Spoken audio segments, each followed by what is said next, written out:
오늘 저는 읽어주신 이사야서 61장 1절에서 3절 말씀으로 내게 기름을 부으사, 내게 기름을 부으사, 이런 제목으로 함께 은혜를 나누고자 합니다.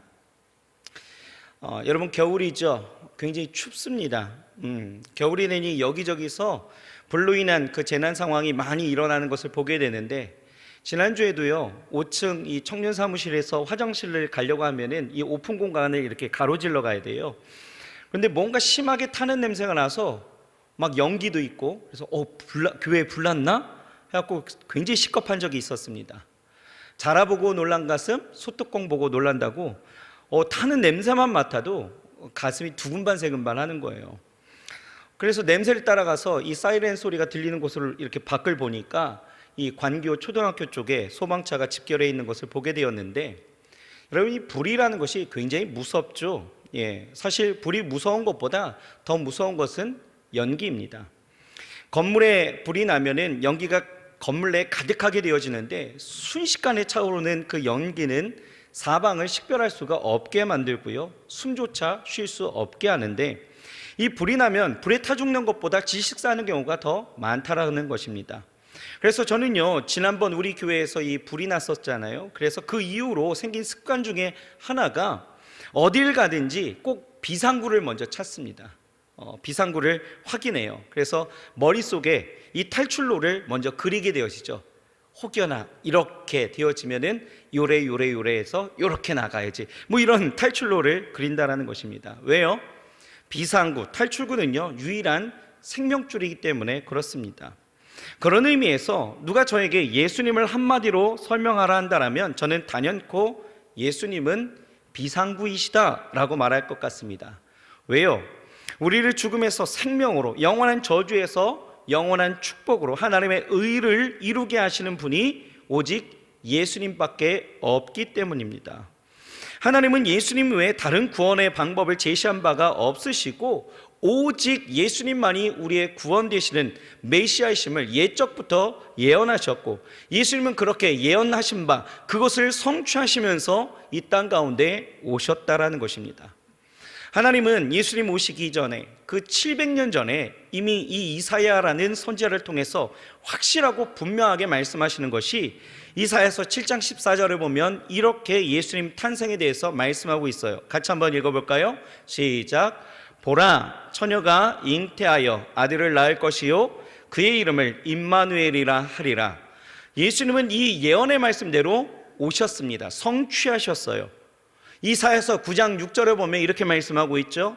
이는 한 아기가 우리에게 낳고 한 아들을 우리에게 주신 바 되었는데, 그의 어깨에는 정사를 메었고 그의 이름은 기묘자라, 못사라, 전능하신 하나님이라, 영존하시는 아버지라, 평강의 왕이라 할 것임이라 라고 말씀하고 있습니다.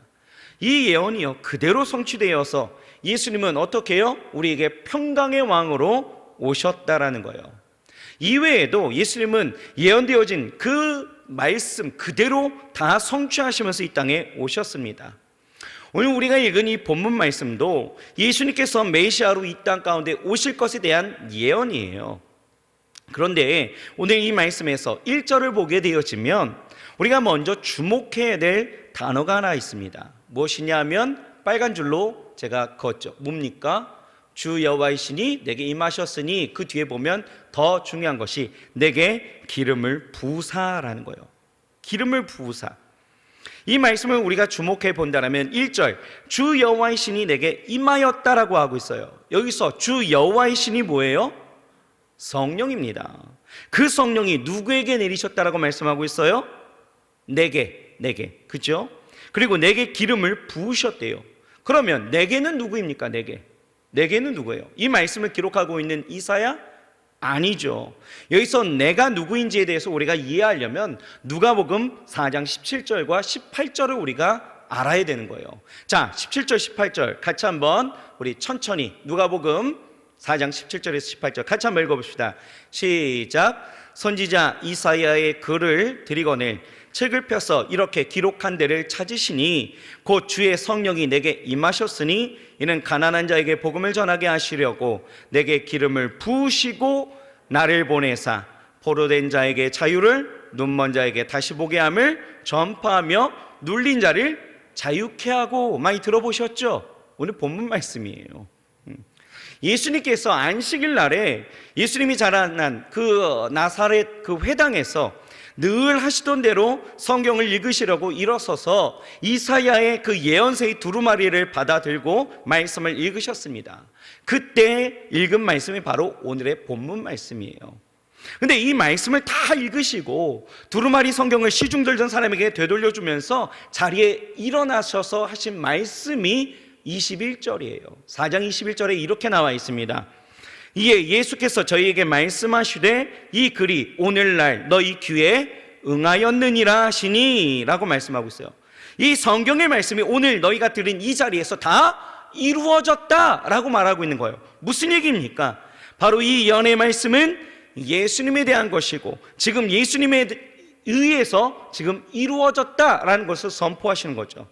그렇다면 다시 돌아와서 여기에서 나오는 여호와의 신이 임한 대상자가 누구예요? 이사야가 아니죠. 누구예요? 예수님이신 거예요. 내게, 나는 이사야가 아니라 기름 부음을 받은 메시아이신 예수님을 말씀하시는 것입니다.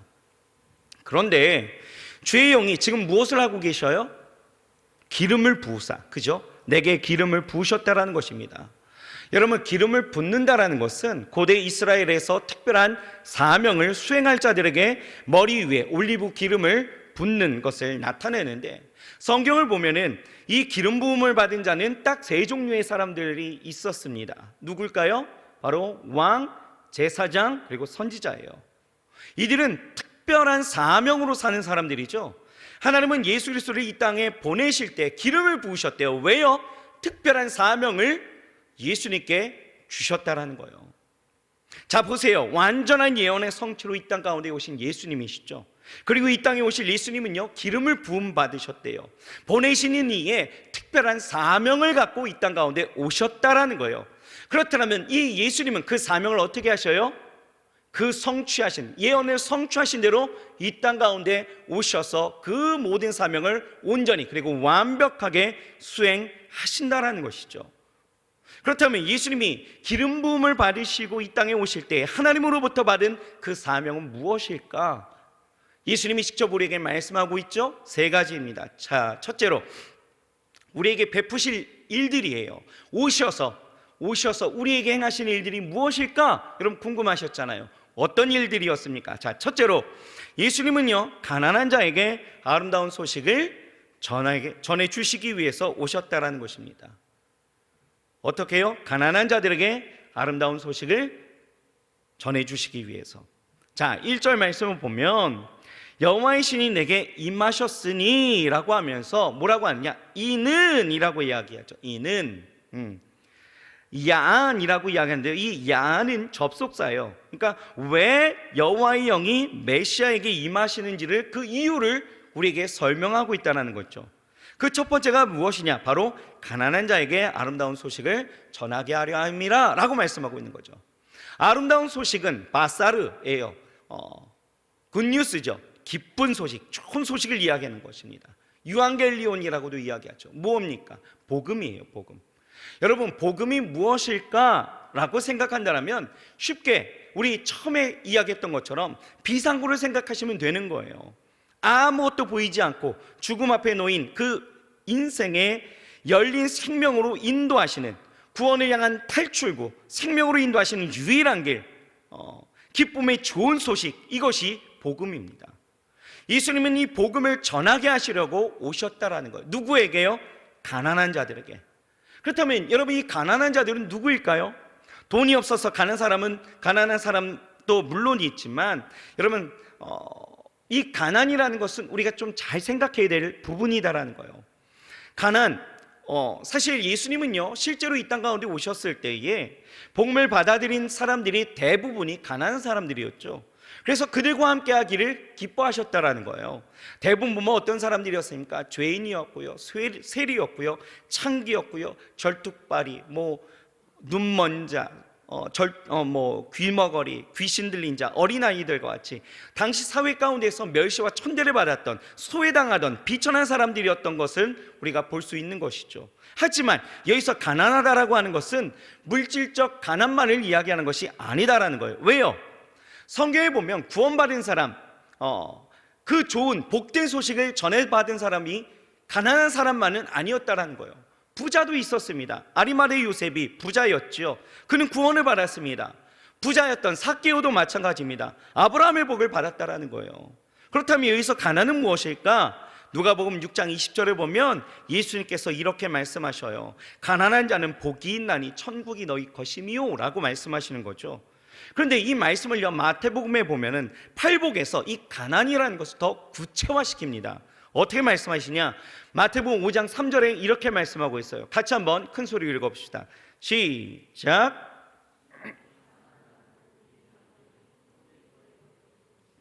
그러니까 가난이라는 것은 어때요? 우리의 영적인 상태를 말하는 거예요. 심령이 가난한 자, 심령이 자신이 죄인임을 깨닫고 죄로 말미암아 죽음의 공포와 영적인 기갈로 말미암아 하나님 없이는 살 수 없다라고 겸손하게 인정하는 사람, 그리고 그것을 고백하는 영적인 배고픔의 상태에 있는 자들을 우리는 가난한 자들 이렇게 이야기하는 것입니다. 상대적 가난보다는요, 절대적 가난을 이야기하는 거예요. 이런 사람들이 누구입니까? 궁극적인 면에서 결핍되어 있는 사람들이죠. 어떻게? 그 마음에 하나님이 없는 사람들이 가난한 사람들이에요. 우리 좌우 옆 사람에게 인사합시다. 하나님 계십니까? 라고 인사합시다. 물어보세요. 옆 사람에게 하나님이 계십니까? 어쩌면 내가 가난한 사람일 수도 있고요, 하나님이 없는 내 옆 사람이 될 수도 있는 거예요. 여러분, 우리는 일반적으로 물질적으로 풍요를 누린 사람들을 부러워하는 것이 사실이 있죠. 100평이 넘는 으리으리한 집에 살고, 벤츠 지바겐 같이 2억 원대를 호가하는 좋은 차를 타고 다니고, 시간이 없어서 그렇지 시간이 생기면 여유롭게 유럽 한두 달 여행은 가뿐하게 아무렇지도 않게 다녀오고, 이런 사람들에 비하면 내 모습을 보면 나는 한없이 가난한 것 같아요. 가난한 사람 맞는 거죠. 그래서 이 말씀이 우리에게 주시는 은혜가 굉장히 크다라고 생각하는 거예요. 왜요? 내가 저들에 비하면 가난한 푸어맨인데 이런 가난한 자들에게 하나님은 아름다운 복된 그 소식을 주신다는 거예요. 그러면 이 가난한 자들에게 아름다운 소식은 무엇일까? 뭡니까? 로또 1등 당첨될 거야 이렇게 말씀하시나요? 대출이자 0%로 너에게 줄 거야 라고 이야기하십니까? 전 국민 한 가구당 1주택을 무상으로 공급할 거야 이런 이야기가 아름다운 복된 소식입니까? 아니죠. 하나님은요, 우리의 그 물질적 가난에 구원을 베풀고자 예수님을 보내신 것이 아니다라는 거예요. 물론 하나님이요, 우리의 가난함을, 물질적 부족함을 외면하시고 평생을 그냥 너 가난하게 살아라 그렇게 외면하시는 분이 절대 아니다라는 거예요. 하나님은요, 우리가 부유하게 되어지고 하나님의 영광을 위해서 살기를 누구보다도 나보다도 더 간절히 원하시는 것이 하나님이십니다. 그러나 하나님께서 예수님께 기름 부으신 이유는요, 우리의 물질적 가난이 아니라 우리의 심령의 가난을 해결하기 위해서 이 땅 가운데 보내셨다라는 것입니다. 여러분, 진짜 가난은 어디에 있습니까? 그 마음에 하나님이 없는 자들이 진짜 가난한 거예요. 자, 하루는 TV를 보는데요, 한때 정말 우리나라에서 잘 나가던 최고의 코미디언 방송인이 오랜만에 출연을 하는 거예요. 그래서 너무나 반갑고도 또 이렇게 그동안 좀 궁금했던 사람이었기에 그 프로를 봤습니다. 그래서 이분의 일상을 촬영했는데 배경이 집이에요. 그런데 이분이요, 소위 펜트하우스에 사는 거죠. 아파트 꼭대기에 사시는 거예요. 집이 으리으리합니다. 그런데 방송을 보는 내내 집만 보면 굉장히 부럽죠. 우와, 우와, 제 입에서 이랬어요. 우와, 우와, 아파트 꼭대기 보니까 정원도 있고요, 대단하더라고요. 우와, 막 이러면서 보고 있는데, 그런데 입은 우아하면서도 사실 마음으로는 그분이 그렇게 부럽지는 않더라고요. 왜냐하면 이분이요, 결혼을 안 했어요. 그래서 40전까지는 본인이 그렇게 생각했대요. 돈도 있고 자기 사업도 있고 누릴 만한 여러 가지의 요건이 되어 있으니 결혼에 대한 그런 마음이 없었다라는 거죠. 그런데 40이 넘고요, 우리 청년들 다 잘 기억하세요. 40이 넘고 50이 되어지니까 날이 갈수록 외롭더라는 거예요.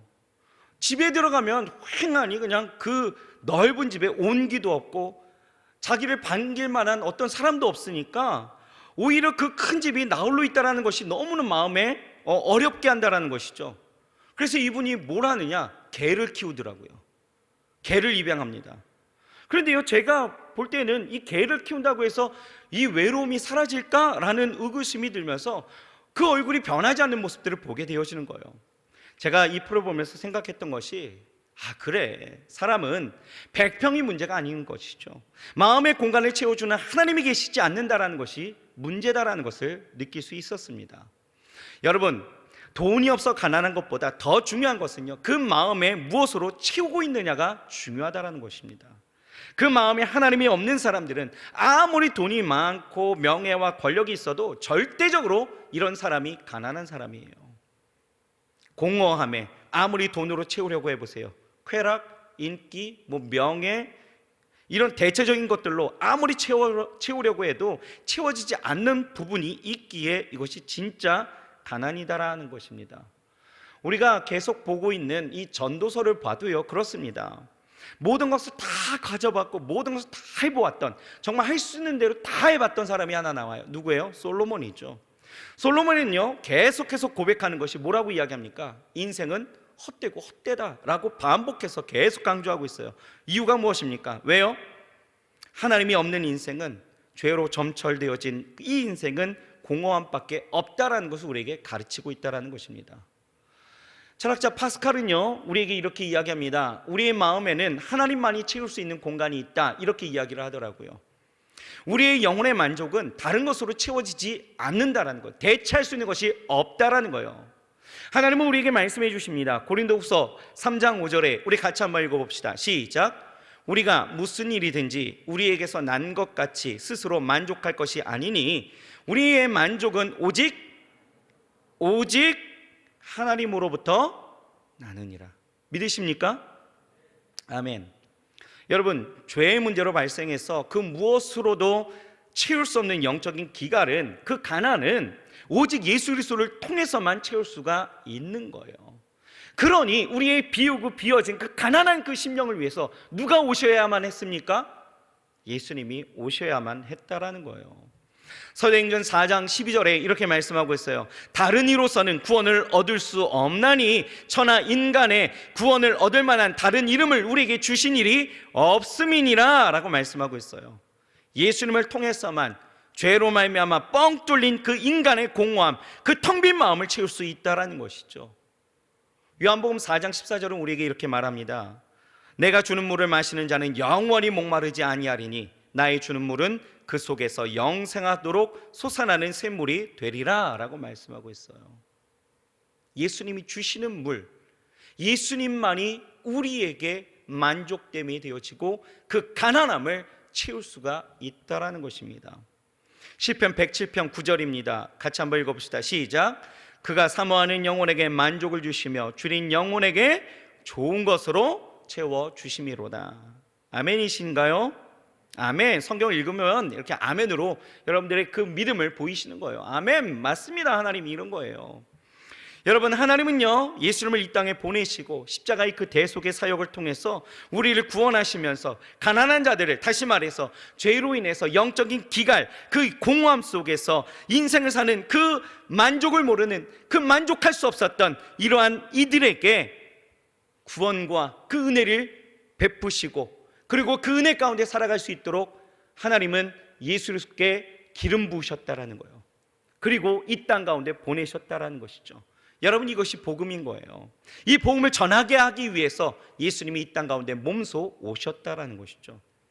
여러분, 내가 이 만족함을 누리고 있다라면 이 복된 소식을 전하는 자가 되어야 합니다. 다른 이들은 모르거든요. 이 가난함을 어떻게 해결해야 될 수 있을까라는 그 물음 앞에, 인생의 질문 앞에 그 아무도 대답해 주지 않는 그 삶에 스스로가 그것을 채우려고만 하지 어떻게 해야 될지를 모르기에 우리가 이것을 전해야 되는 거예요. 그것을 전하게 하기 위해서 예수님 오셨다라는 거예요. 그리고 혹여나 구원의 은혜를 내가 누리지 못하고 있다라면 여러분, 오늘 믿음으로 이 은혜에 동참하는 자가 되시길 주의 이름으로 축원합니다. 둘째는요, 예수님은 마음이 상한 자를 고치시기 위해서 이 땅 가운데 오셨습니다. 기름 부으신 거죠. 여러분, 마음이 상한 자를 고치시기 위해서 예수님은요, 하나님은 예수님의 기름을 부으셨어요.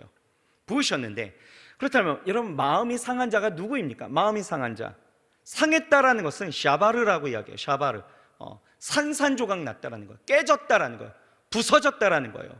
그러니까 형체조차 찾을 수 없을 정도로 박살났다, 이런 뜻이 샤바르예요. 여기서 마음이 상했다라는 거, 그러니까 마음이 파쇄될 만큼, 다 부서졌을 만큼 큰 상처를 안고 살아가는 사람들이 있다라는 거죠. 여러분, 그 깊은 상처가 어디에서 왔습니까? 어디에서 시작되어졌어요? 그러면 상처는 먼저 하나님 앞에서 범죄한 그 인간이 죄인임을 깊이 인식하고 자신의 비천함을 애통하면서 가슴을 치고 가슴을 쓸어내리는 자들의 상처이다라는 거예요. 여러분, 사도 바울이 그랬습니다. 사도 바울이 로마서 7장 24절에 보면 이렇게 이야기하죠. 오호라, 공고한 사람이로다. 이 사망의 몸에서 누가 나를 건져내랴? 라고 이야기하는 거. 그 마음의 그 상함을 그렇게 표현하는 거예요. 오호라, 공고한 자로다. 누가 이 사망의 몸에서 나를 건져내랴? 탄식하는 거죠. 고통 가운데 있다라는 거예요. 산산이 부서졌다라는 거예요.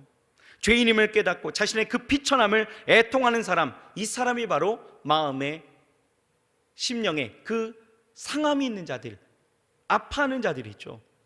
또 여러분, 이런 것도 있어요. 인생의 자의든 타의든 다른 사람들이나 환경으로 당한 마음의 상처들이 있죠.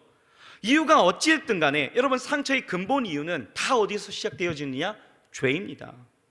죄인식과 또 사람들이 가지고 있는 그 죄성이 자기 또는 다른 이들을 아프게 하는 거죠. 그런데요, 중요한 것은요, 어떤 이유로 해서 그들의 심령이 찢기고 상하였든 간에 중요한 것은 기름 부음 받은 자는 오셔서 그들을 긍휼히 여기시고 누구도 치료할 수 없는 마음의 그 상처를 싸매시고 치료하신다라는 것입니다. 여러분, 12월이면요 저는 항상 바빠요. 12월이면은 왜 바쁘냐면 미루었던 그 건강검진을 받아야 되는데 예약하기가 너무 바빠요. 사람들이 다 12월에 몰리나 봐요. 그러다 보니까 병원 찾기가 여간 어려운 것이 아닙니다. 그런데 어떻게 참 은혜로 일산에서도 못 받고 인천에서도 못 받아서 저 작정 그 계산에 있는 한 병원에서 받게 되어졌는데 굉장히 은혜였어요. 잘 받고 왔습니다. 그러면서 이제 그 주간에 이제 아는 분을 만나고 이렇게 대화를 나누는데 식사를 하면서 이 건강검진 얘기가 자연스럽게 나오더라고요. 근데 그분이 하시는 말씀이 이런 거예요. 매년 위내시경을 하신대요. 저는 2년에 한 번 직장에서 하는 것대로 이렇게 하는데 위내시경을 매년 하신대요. 그런데 재밌는 건 매년 할 때마다 용종이 나온다라는 거예요. 그래서 계속해서 떼낸다라는 거죠. 여러분, 용종을 떼어내는 것 치료인 것 같지만 여러분, 진짜 치료는 무엇입니까? 뭘까요? 진짜 치료는 근본적인 거죠. 식습관을 바꾸든지 자극적인 음식을 먹지 않든지 아니면 위에 염증이 일어나지 않게 약을 복용한다든지 하는 것이 진짜 치료의 시작인 거예요. 마찬가지로 여러분, 마음이 상한 것을 우리는 치유하기 위해서 스스로 위로해보기도 하고 큰 소리를 질러보기도 하고 뭐 어디에 나가고 뭐 그렇게 울어보기도 하고 여러 가지 대안적인 방법을 가지고 노력하지만 사실 여러분, 죄로 파생되어진 이 상처가요 과연 자구의 노력으로 해결되어질 수 있는 것인가? 라는 질문을 던진다면 아니요, 절대 할 수 없습니다. 불가라는 거예요. 왜요?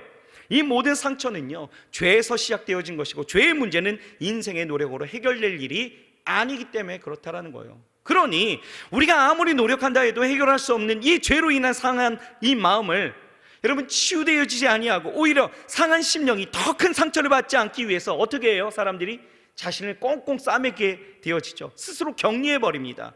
그렇게 굳어진 마음으로 살아가는 사람들, 마음이 상한 자들이 있죠. 성경에 보면은 삭개오라는 사람이 그렇습니다. 삭개오, 그는 죄인이었죠. 신체적으로 약점을 가지고 있습니다. 키가 굉장히 작았어요. 사람들이 극혐하는 세리라는 직업을 갖고 있었죠. 이에 여러 가지 환경이요 그를 마음이 상한 자로 살게 했다라는 거예요. 오랜 세월 쌓여진 그 깊은 상처는요 스스로를 격리시킵니다. 그리고 타인에 대한 증오와 또 분노를 품게 했죠. 그렇게 외롭게 살아갔던 인생이에요. 마음이 상한 자였죠. 그런데 이런 인생에 어떻게든 그 삶이 뒤바뀌지도 않고 변화가 없을 것 같고 치료되지 않을 것 같았던 그 인생에 누가 오셨느냐? 예수님이 오셨다라는 거예요. 예수님이 오셨어요. 오시니 치유되어집니다. 아무도 눈길조차 주지 않았던 인생이었어요. 자기 스스로도 타인에게 장벽을 치고 살았던 사람입니다. 그런데 예수님이 오신다라는 그 복된 소식을 듣게 되어지고 그때부터였던 거라고 저는 생각합니다. 마음이 녹기 시작하는 거예요. 그리고 그분을 뵙게 되어졌을 때 그분이 자신의 집에 머문다하니 그 얼었던 마음, 그 깊은 상처가 순식간에 치유되어졌다는 거죠. 정말 중요한 것은요, 여러분, 예수님이 그의 집에 들어간 순간부터 그에게 하나님은 치료의 역사를 시작하셨다는 것입니다. 여러분, 삭개오가 예수님께 이야기하는 거예요. 뭐라고 이야기한 줄 아십니까? 자기의 소유의 절반을 가난한 자들에게 나누어 주겠대요. 그렇게 장벽 치고 살았던 사람이 이런 놀라운 고백을 하기 시작하는 거죠. 토색한 일이 있다라면 내가 그거를 4배나 갚겠다라고 이야기를 합니다. 놀랍지 않습니까? 회개의 역사로서 치료가 되었다라는 거예요. 그렇게 예수님은요, 온전한 치유됨을, 그의 구원을 선포하십니다. 그가 완전히 나았다라는 거죠. 누가복음 19장 9절에 이렇게 말씀하셔요. 같이 한번 읽어봅시다. 시작.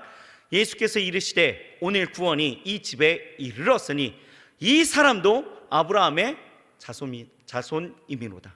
할렐루야. 자손 치료되었다는 거예요. 여러분, 이처럼 예수님은요, 인간이 해결할 수 없는 이 죄의 문제를 해결하시면서 그로 인해서 갈갈이 찢겨진 산산조각난 그 상처를 싸매시고 치료해 주시는 진정한 치료자가 되어 주셨다라는 것을 여러분 믿으시길 바랍니다. 여러분, 상한 마음으로 살아가고 계신가요? 혹여나 자기의 죄인됨을 탄식하면서 내가 어떻게 살아가야 합니까? 라고 탄식하면서 살아가고 계신 분들 계신가요? 그 거룩함에 목말라 그 영적인 기갈을 갖고 살아가시는 분들 계셔요? 있어야 합니다. 여러분, 이거 기본이에요. 믿는 자들에게 있어서 하나님, 나의 죄인됨을, 하나님 나를 이 고통 가운데서 나를 건져달라고 이야기하는 게 여러분 우리 기도의 고백들이어야 하는 거예요. 이것뿐만 아니죠.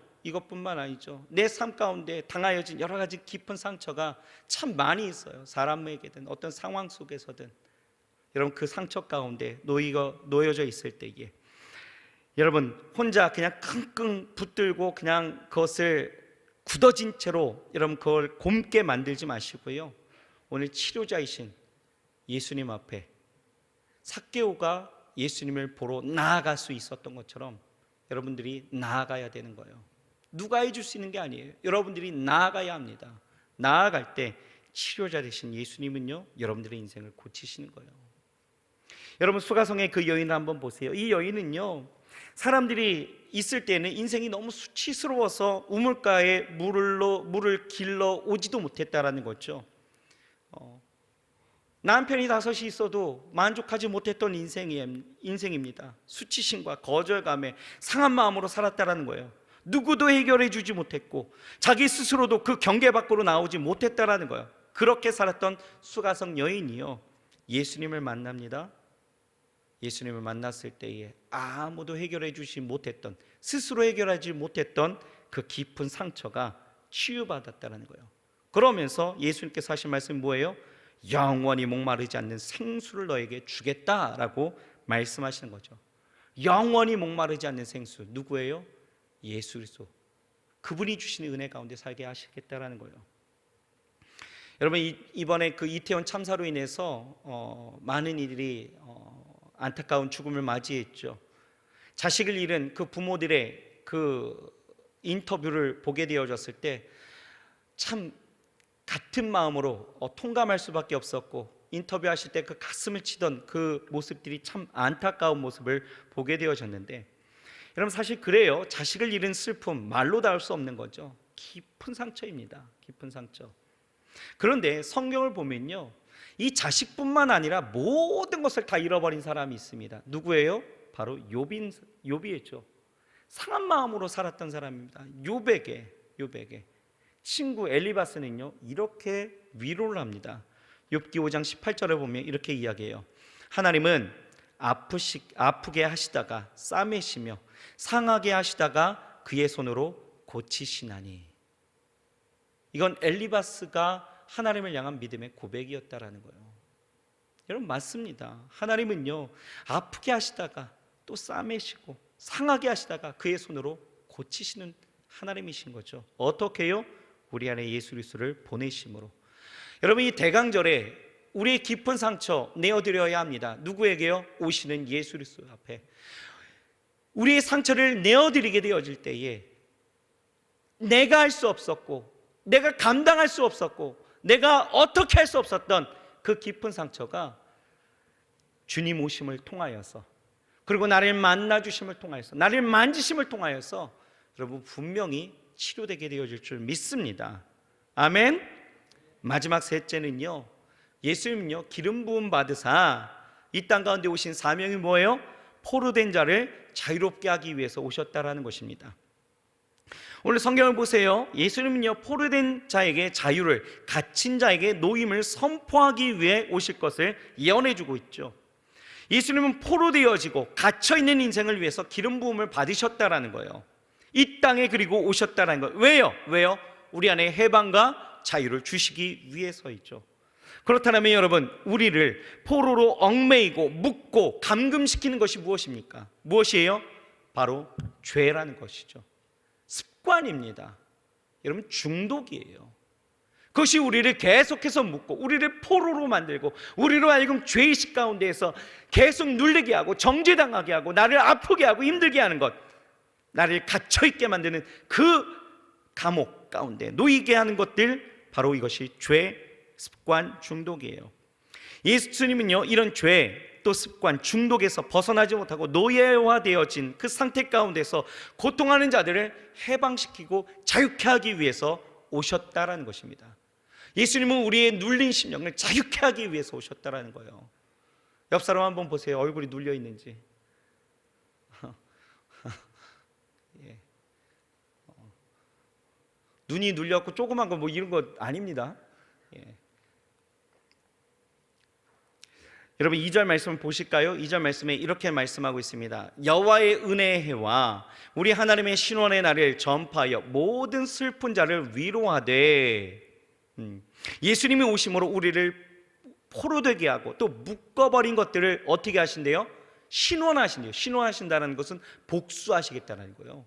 하나님이 갚으시겠다는 것입니다. 그러면서 모든 슬픈 자를 다 위로해 주시겠대요. 여기서 나타난 것들이 무엇입니까? 완벽한 승리이죠. 승리. 우리로 보게 하시는 거예요.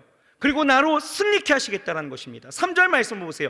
그래서 우리가 어떻게 회복되어지느냐? 자, 3절입니다. 같이 한번 읽어봅시다. 시작. 무릇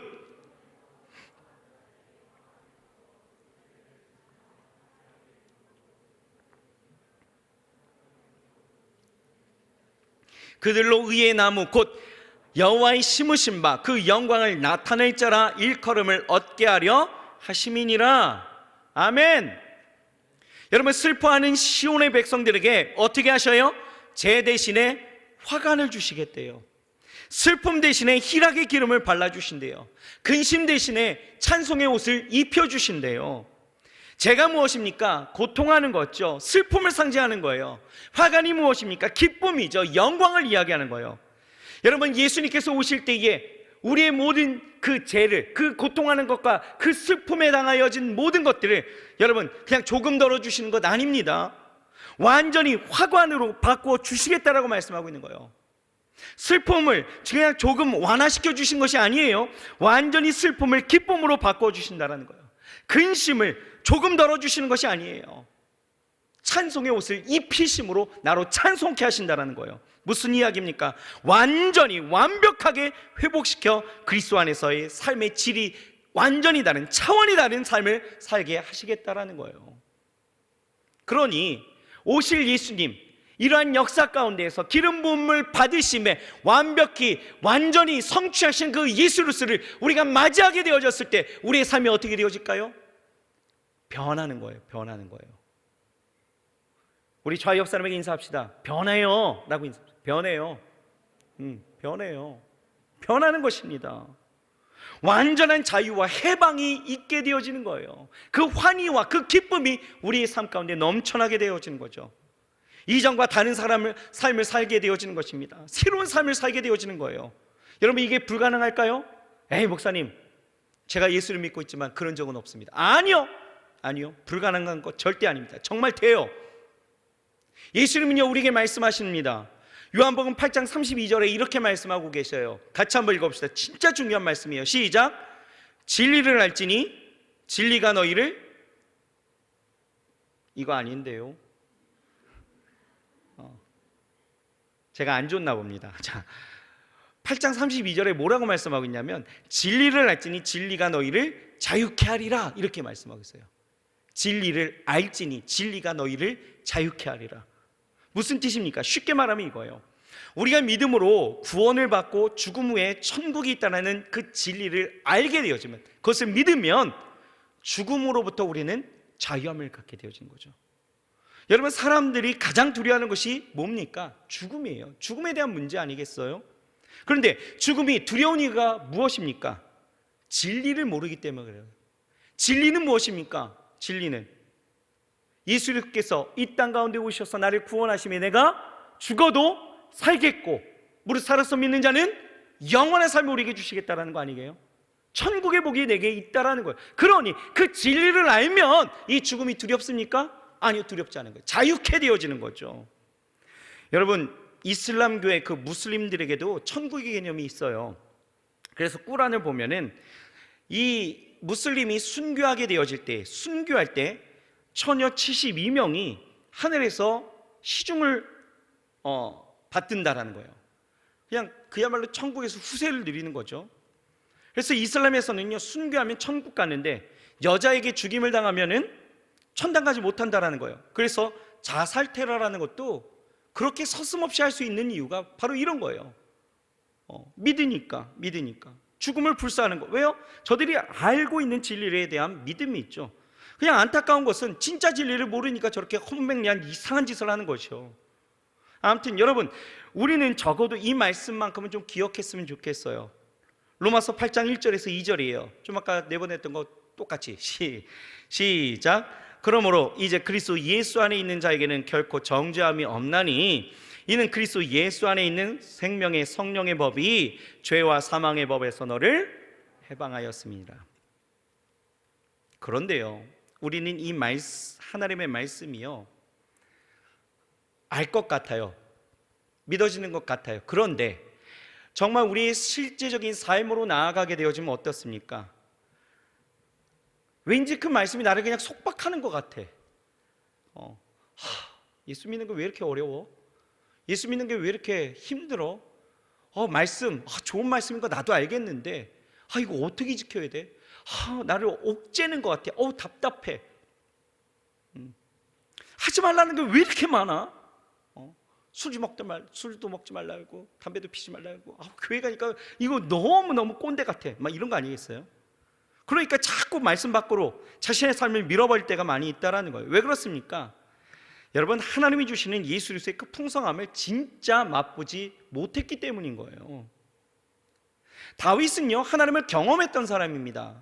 그러니까 이 다윗은요, 시편 23편에 보면은 그가 이렇게 고백하는 거예요. 뭐라고 고백하느냐? 여호와는 나의 목자시니 내게 부족함이 없다라고 선포하고 있다라는 거죠. 그만큼 주 안에서 누릴 수 있는 최고의 기쁨과 최고의 감격과 영광과 은혜가 그 안에 있다라는 것을 그는 그렇게 고백하고 있다라는 거예요. 이런 걸 보면요, 우리 옛날 그 아이스크림 광고의 그 광고 문구가 좀 하나 생각나더라고요. 뭐라고 이야기하냐? 이렇게 스푼이 있는 아이스크림이에요. 그러면서 광고 문구가 그거예요. 줘도 못 먹나? 이러더라고요. 줘도 못 먹나? 하나님이요, 우리 안에 예수를 통하여서 우리에게 주시는 이 은혜 가운데 다 떠먹여줘도 못 먹는 거예요. 말씀 안에서 너희가 자유케 되어야 한다라고 그렇게 기쁨과 즐거움을 우리에게 선사해 주셨음에도 불구하고 그 구원의 감격과 기쁨을 주셨음에도 불구하고 떠먹여 주셨어요. 우리가 한 게 뭐가 있습니까? 우리가 무슨 공로로 그 자리에 설 수 있었어요? 그런데 줘도 못 먹나요? 줘도 못 먹나. 떠먹여줘도 못 먹고, 안 먹어보니까, 안 먹어봤으니까 맛없을 것 같아갖고 거부하는 우리의 모습들. 이 말씀대로 살면은 괜히 내가 그냥 옥죄는 것 같고, 세상에서 다른 사람들하고 좀 다르게 사는 것 같으니까 그 모습들이 불편한 것 같고, 나는 이상한 사람 취급당한 것 같고, 이런 것 때문에. 여러분 기억하십시오. 예수님께서 우리 죄를 용서해 주시기 위해서 왔다라는 그 진리를 알게 되었으면 우린 정죄함으로부터도 자유케 되어지는 거예요. 예수님을 믿을 때에 여러분 사망에서 생명으로 옮겨진다는 그 진리를 알면 우린 사망, 죽음 가운데서도 자유케 되어지는 거예요. 하나님께서 율법의 요구를 다 이루셨다는 그 진리를 알게 되어지면 우리는 그 율법의 요구로부터도 다 자유케 되어지는 것입니다. 이것이 바로 죽음과 죄와 율법의 노예로부터 벗어나는, 해방케 되어진, 자유케 되어진 풍성한 삶이다라는 거예요. 여러분 예수님은요, 이 땅 가운데 오셨을 때에 그 오신 이유에 대해서 직접 이렇게 말씀하고 있어요. 요한복음 10장 10절입니다. 이 구절 읽고 오늘 말씀 마칠 거예요. 같이 한번 읽읍시다. 시작.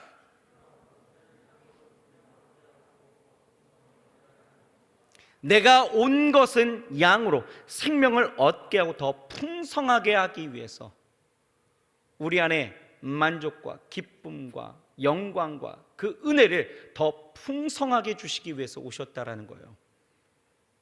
여러분 구원만 받고 끝나는 삶 아닙니다. 더 풍성한 삶을 이 땅 가운데서 살게 하기 위해서 예수님 이 땅 가운데 오셨다라는 것, 여러분 다시 한번 기억하시고요. 여러분 말씀을 정리할까요? 예수님 이 땅 가운데 오실 때에 주의 영이 기름을 부으셨대요. 내게 특별한 사명을 갖고 예언에 성취하신 대로 이 땅 가운데 오셔서 우리에게 행하실 그 특별한 사명을 다 완수하실 것입니다. 아니 완수하셨어요. 그것이 바로 무엇이었습니까? 가난한 자들에게 복된 소식을 전하기 위해서 오셨습니다. 죽어가는 자들을 살리기 위해서 오셨다라는 거예요. 예수님 상처난 자들, 그 마음의 상함을 갖고 있는 자들 치유하기 위해서 오셨습니다. 예수님은 포로된 자들, 갇혀있는 자들, 습관과 중독과 죄로 인해서 자기의 삶을 올무에 빠뜨려버린 그 갇혀져 있는 모든 자들을 다 풀어주시기 위해서, 슬픔과 근심에 빠진 자들을 위로와 기쁨을 주시기 위해서 오셨다라는 것입니다.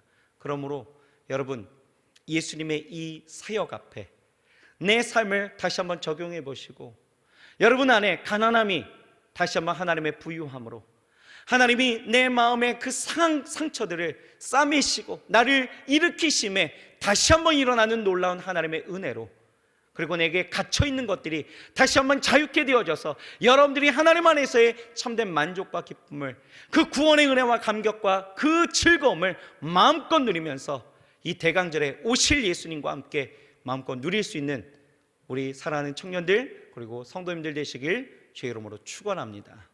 기도하시겠습니다. 하나님 감사합니다. 기름 부으셔서 이 땅에 보내십니다. 하나님 이 땅 가운데 특별한 사명을 갖고 오셨습니다. 하나님 가난한 자들에게 복된 소식이 되어 주셨고, 하나님 마음이 상한 자들을 치유케 하셨고, 하나님 갇힌 자들, 눌린 자들, 포로된 자들을 해방시키시고 자유케 하시며 우리 안에 구원의 즐거움과 기쁨을, 그리고 그 안에 자유와 은혜를 허락해 주셨습니다. 하나님 오신 예수님 앞에 아버지 하나님 이 대강절에 다시 한번 이 사명, 하나님이 우리에게 베푸실 이 일들을 다시 한번 기억하면서 혹여나 마음이 상한 자들, 가난한 자들, 묶여있는 자들 있다라면 오늘 이 시간에 주 안에서 놀라운 주의 은혜로 채워질 수 있도록 역사하여 주옵소서. 다르게 사는 삶, 변화되어진 삶, 하나님 새로운 삶이 우리 가운데 열리게 더하여 주옵소서. 예수님의 이름으로 감사하며 간절히 기도드렸사옵나이다. 아멘.